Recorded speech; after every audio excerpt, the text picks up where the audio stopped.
तो बिना वक्त जाया किए आइए चलते हैं सबसे पहले कॉन्सेप्ट में, जो कि है Excel basics and essentials. Now इस लेसन में हम कवर करने वाले हैं कि वर्कबुक क्या होता है, वर्कशीट क्या होता है, रिलेटिव रेफरेंसिंग, एब्सोल्यूट रेफरेंसिंग, और ये सारी चीजें जो इंपॉर्टेंट है आपको समझना और जानना, ताकि आप सबसे पहले जब भी वर्कशीट पे काम करें, एक्सेल पे काम करें, तो आपको पता हो कि क्या क्या कंपोनेंट्स हैं, वो कहाँ होते हैं और उनको कैसे यूज करना है। तो सारी बेसिक चीजें कवर होंगी इस लेसन में। आराम से बैठ जाइए और देखते रहिए इन कॉन्सेप्ट्स को। सबसे पहले introduction to Excel interface and navigation. सबसे पहले तो हम समझेंगे कि ये एक्सेल इंटरफेस दिखता कैसा है, क्या है ये इंटरफेस। इंटरफेस का मतलब जो आप देखते हो, एक्सेल जो आपका प्लेटफॉर्म रहता है उसको खोलते ही जो चीज़ आपको दिखता है उसको हम लोग बोलते हैं एक्सेल इंटरफेस, जिसको यूजर इंटरफेस भी बोलते हैं, शायद आपने सुना होगा ऐसा।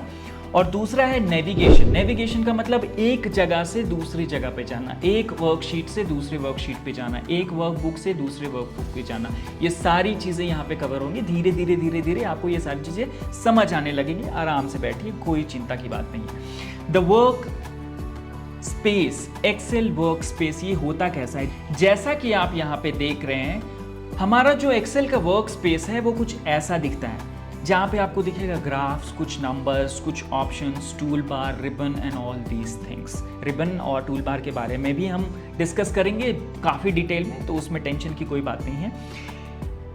This is basically, if someone ask you कि बताओ कि वर्क स्पेस है क्या, तो आप सिंपली बोल सकते हो ये एक इन्वायरमेंट है जहाँ पे आप क्रिएट, एडिट एंड ऑर्गेनाइज करते हो स्प्रेडशीट को।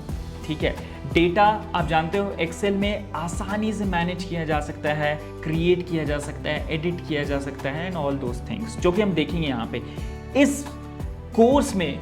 ना ही हम सिर्फ इन कॉन्सेप्ट्स को समझेंगे, बट मैं आपको एक्सेल शीट पे करके दिखाऊंगा कि वो एक्चुअली दिखता कैसा है। जैसे कि आप देख सकते हैं यहाँ पे, सबसे पहले हम समझते हैं चीज़ें जो हैं, नॉर्मल चीज़ें जो आपको जाननी चाहिए, फिर मैं आपको एक्सेल शीट पे वो चीज़ें दिखाऊंगा कि वो कैसी दिखती है एक्चुअली। Introduction of ribbon.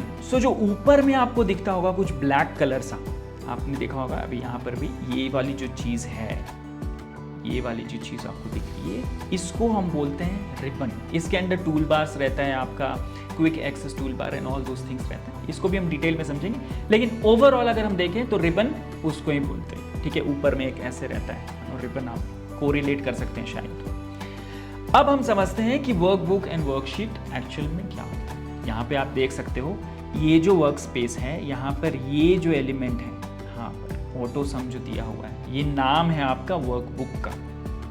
ठीक है, और ये जो चीज़ें नीचे में रहती है इनको हम लोग बोलते हैं वर्कशीट्स। बहुत आसान है, इसको आप रिलेट करके देख सकते हो बुक से। ठीक है, बुक का जो पूरा बुक रहता है उसको आप बोलते हो बुक, और अंदर में जो शीट्स रहते हैं उनको, और पेज जो रहता है उनको आप बोलते हो पेजेस, राइट। तो यहाँ पर भी सिमिलर कॉन्सेप्ट है। ये पूरा वर्कबुक है और इसके अंदर आपके वर्कशीट्स हैं। इसके अलावा भी एक चीज़ जो समझनी आपको ज़रूरी है वो है कि बिल्डिंग ब्लॉक्स क्या होते हैं एक्सेल के। सबसे पहले इसके अंदर आपको मिल जाते हैं फॉर्मूलाज। आपने सुना होगा सम इफ, ऑल दीज थिंग्स, सुनने में आता है, हो सकता है आपने यूज़ नहीं किया हो, कोई बात नहीं भी यूज़ किया है तो हम यहाँ यूज़ करने वाले हैं इस कोर्स में, तो उसकी टेंशन की कोई बात नहीं है। फॉर्मूलाज, सेल जो रहता है, अब जो एक आपका ऐसे बना रहता है रेक्टेंगुलर टाइप का, आपने देखा होगा शीट पे, तो उसको हम लोग बोलते हैं सेल। यहाँ पे जैसे आप देख रहे हो, और सेल के अंदर आप वैल्यूज डालते हो, ये सब चीज़ें। चार्ट्स भी बना सकते हो, आपने देखा होगा बहुत खूबसूरत सुंदर चार्ट वगैरह रहते हैं जो कि कलरफुल रहते हैं, जिसमें आप प्रेजेंटेशन के टाइम भी शो करते हो, तो वो सारी चीज़ें भी इसके बिल्डिंग ब्लॉक्स के अंदर ही आता है। वर्कशीट्स जो हैं, अलग अलग वर्कशीट, एक वर्कबुक के अंदर मल्टीपल वर्कशीट। जब आप डैशबोर्ड बनाने जाते हो तो देखते हो अलग अलग जगह से डेटा लाके एक चार्ट बनाते हैं, फिर उसको रिप्रेजेंट करते हैं, उसको डायनेमिक बनाते हैं ताकि सेलेक्ट करने पे हमें वही डेटा दिखे जो हमें देखना ज़रूरी है। तो ये सारी चीज़ें बिल्डिंग ब्लॉक्स हैं, और भी सारी चीज़ें हैं जिनके बारे में हम डिस्कस करेंगे, बट बेसिकली ओवरऑल अगर आप देखो तो बिल्डिंग ब्लॉक्स ऑफ एक्सेल यही है। अब हम धीरे धीरे चलेंगे इसकी डिटेलिंग में। जैसे हमने समझ लिया कि रिबन क्या है, अब हम एक्सप्लेन